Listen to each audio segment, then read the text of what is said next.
To start building your workflow and your capacity in the future, we suggest that you start reviewing and using the single matter rollover process when you've finished a job. You can see here we've finished the 2018 work for the Edmonds Proprietary Limited. In the matter console, we can see the budget had been set up. We also have a fixed fee budget here of $12,000, and we can see the actual amounts that have been posted to it.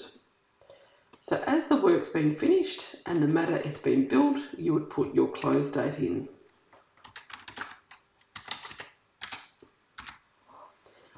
That now turns the timesheet off to no. So we've finished the job, but now we're ready to review it and roll it forward for next year. In the past, you may have created a matter by using the add, or you might have waited until July or June next year for the rollover process to happen in bulk.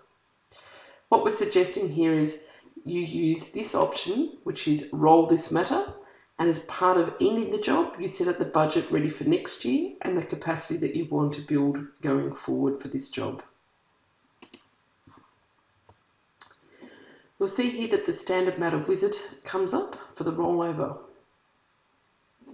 It's going to roll the 2018 into the 2019, and if we have a look at the options here, to be able to use the budget and actual dollars from last year to next year, we need to use this option, roll prior year milestones. The other options are no milestones at all, or you could also use a standard matter template. So if you didn't want to use last year's budgets and you've completely reworked your workflow processes for the next year, then that would be the option to use. But in this case, we really do just want to roll over the prior year milestones. And we can then have a look at the target date to choose whether we want to use the dates that were actually completed or the dates that were the target dates at 365 or 1 year in advance.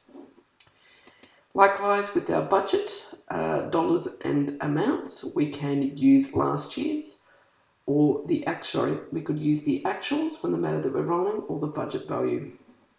You can also have the opportunity to put a percentage increase in that. And this one here, the role responsibility, if we want to be able to see capacity, we need to assign responsibilities in advance so that we can see what workload is happening. With Practice Management 11, we have tools to be able to shift that responsibility if we need to, if someone has too much work in that period. So we'd identified that we need to roll responsibilities. Because we close the matter, we would say yes that we want to allow time now to the 2019 matter, and you could use previous or none. Once that's finished, you may select refresh and you'll see your 2019 matter here. You'll also see the 2018 matter has disappeared because I'm only showing open matters. So now that we have our 2019 matter in here, we can see that we have our target dates into the future, 12 months on from our previous matter. And we can also see that the budget in here has rolled forward from the budget that was there last year as the option we selected. And you can see the details on the matter itself has also been rolled forward. The responsibility has been rolled forward, so now we have assigned these hours in the future for this staff member. So we can start looking at that capacity in the work centre or through Practice IQ.